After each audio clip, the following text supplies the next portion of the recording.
반갑습니다. 노동자 방송 진행의 아나운서 김세영입니다.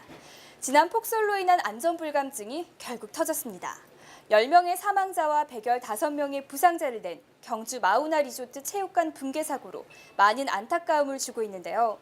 앞서 부품협력 업체 공장 붕괴에서도 시설 점검보다는 생산이 우선시되다 보니 생긴 결과라 할 수 있습니다. 안전불감증, 생산 제일주의가 소중한 목숨과 한 가정까지도 파괴시킬 수 있다는 사실을 여실히 보여주고 있습니다. 다시 한번 이번 사고로 운명을 다한 노동 동지들과 부산 외대 학생들에게 깊은 조의를 표하며 이번 주 노동자 방송 시작하겠습니다.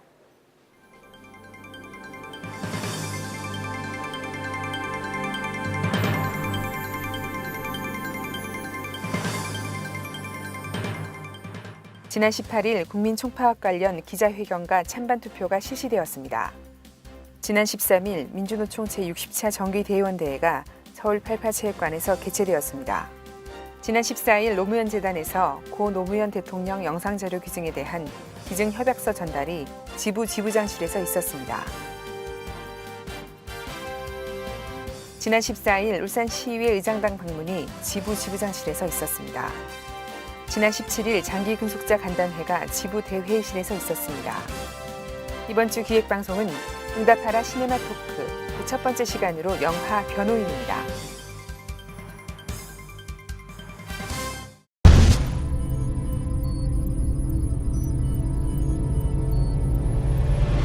(2월 25일) 국민총파업 찬반투표가 18일 오전 6시 50분 일직을 시작으로 저녁 8시 10분까지 지정된 투표 장소에서 실시되었습니다.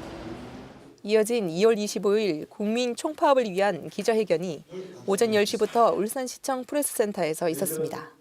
권영길, 담병호, 이가병 지도위원과 지부 홍성봉 수석, 그리고 강성신 울산본부장 등이 참석하여 안녕하지 못한 세상에 살고 있는 모든 민중들은 2월 25일 총파업에 참여해서 박근혜 정권을 반드시 퇴진시켜야 한다고 밝혔습니다.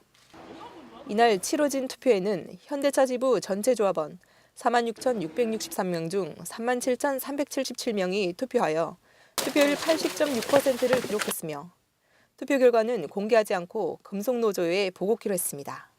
2월 22일 오후 1시에 있을 긴급중앙회의에서는 총파업에 대한 전술을 논의키로 했습니다. 지금까지 노동자 방송의 변예수미였습니다.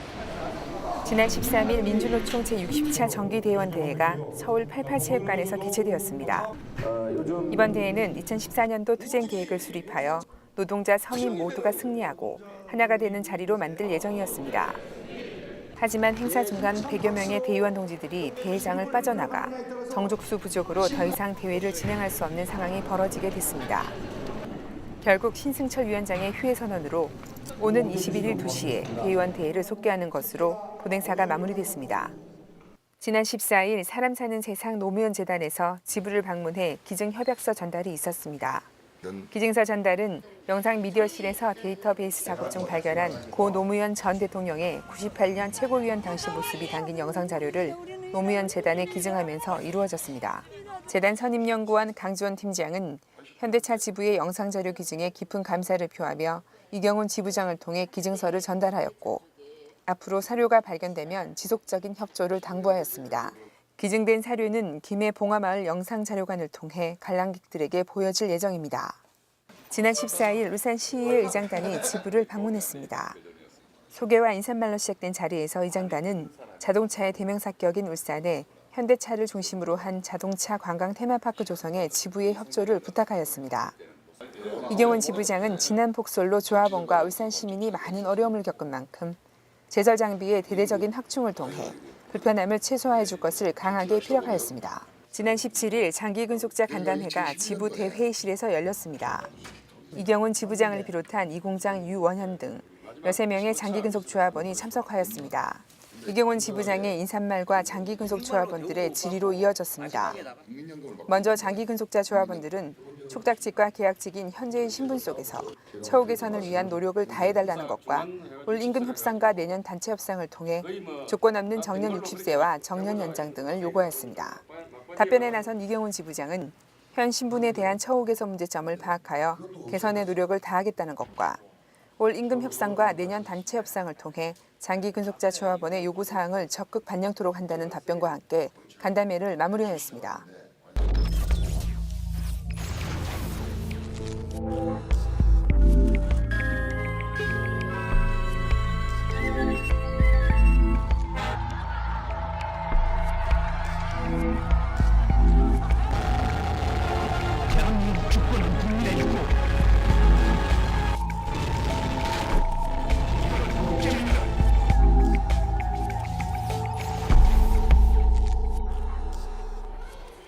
조합원 여러분 반갑습니다. 이번 주 기획방송 응답하라 시네마 토크에서 소개할 영화는 고 노무현 전 대통령의 불임 사건을 바탕으로 큰 화제가 되어 1,000만 관객을 돌파한 영화 변호인입니다. 1980년대 초 부산. 백 없고 돈 없고 가방끈도 짧은 세무 변호사 송우석. 부동산 등기부터 세금 자문까지 남들이 뭐라든 탁월한 사업 소환으로 승승장구하며 부산에서 제일 잘 나가고 돈 잘 버는 변호사로 이름을 날리게 됩니다. 기드립니다. 세금 전문 변호사 송우석이 멋지다. 대기업의 스카우트 제의까지 받으며 전국구 변호사 데뷔를 코앞에 둔 송변. 하지만 우연히 7년 전 밥값 신세를 지며 정을 쌓은 국밥집 아들 진우가 뜻하지 않은 사건에 휘말려 재판을 앞두고 있다는 소식을 듣게 됩니다. 변호인 하겠습니다.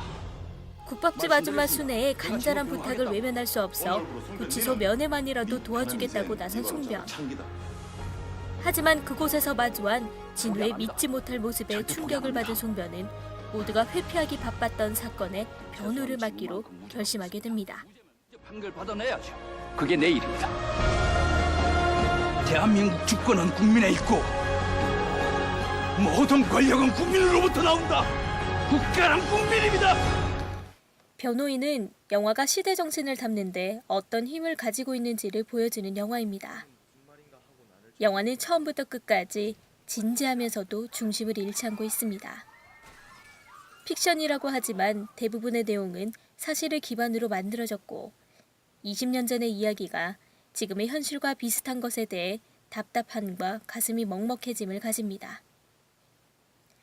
이 세상의 최첨단 기술의 발전과 재미만을 위한 영화와 어떤 사실이나 메시지를 남겨주는 영화가 있습니다. 변호인은 당연히 후자에 속한 영화라고 할 수 있습니다. 그 어떤 영화도 사실을 기반으로 만든 감동적인 이야기에는 사람들이 공감하고 지지를 보내게 됩니다. 이 영화는 그런 영화의 가장 기본적이고도 간단한 논리를 갖췄다고 생각합니다. 이 영화의 모티브가 된 불임 사건은 아직도 진행 중입니다. 국가기관의 권력 횡포라는 의심을 지울 수가 없는 사건이었고 이후의 판결 역시 그 사실을 증명해주고 있습니다. 새삼 소통에 대한 의미가 무엇인지에 대해 생각하게 됩니다. 현재의 정부와 관료, 국회의원들은 국민들과의 소통에 대해 얼마나 많은 노력을 하고 있고 왜 힘들다고 사람들이 말하는지에 대해 면밀히 분석하고 이에 대한 대책을 얼마나 세웠을까 하는 의문이 들게 됩니다. 국가가 국민 위에 있다라고 생각하는 일부의 사람들의 논리에 얼마나 많은 죄 없는 사람들이 희생되었을까? 국가의 주권은 국민으로부터 나온다. 그 말이 계속적으로 회자되는 이유는 분명 우리 사회가 국민이 존중받지 못한다고 느끼기 때문일 겁니다. 안녕들 하십니까로 시작된 젊은 세대들의 물음은 우리들에게 진정한 소통이 필요하다는 것을 요구하고 있습니다.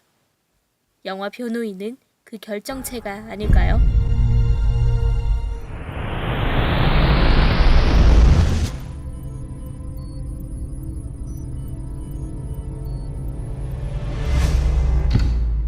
지상파 방송이나 케이블 뉴스 시간이 언제부터인가 대한민국 방송인지 북한 방송인지 구분이 안 갈 정도로 뉴스의 절반이 북한 소식으로 꽉 채워지고 있습니다. 그 이유는 단 한 가지겠죠. 70년대 흔한 반공 이데올로기를 교묘히 이용해서 정부에 반하는 주장은 모조리 공산주의자로 몰아가기 위한 비열하기 짝이 없는 술책입니다. 2014년을 살고 있는 우리한테 아직도 이런 방법을 이용하는 정부의 모습에서 대한민국의 미래는 과연 있는 것일까 생각하며 이번 주 노동자 방송 모두 마치겠습니다. 영상 및 사진 투고는요. 카카오톡에서 친구 찾기 아이디 검색 YOSSI SOS 친구 등록 후 사진이나 동영상 보내주시면 됩니다. 소정의 문화상품권도 지급할 예정이니까요. 정규직 비정규직 조합원에 많은 참여 바랄게요. 시청 소감이나 궁금한 점은요. 현자지부 홈페이지 또는 스마트폰 플레이 앱스토어에서 현대자동차지부 어플을 다운받아서 이용해주세요. 그럼 다음 주 노동자 방송 시간까지 안녕히 계세요.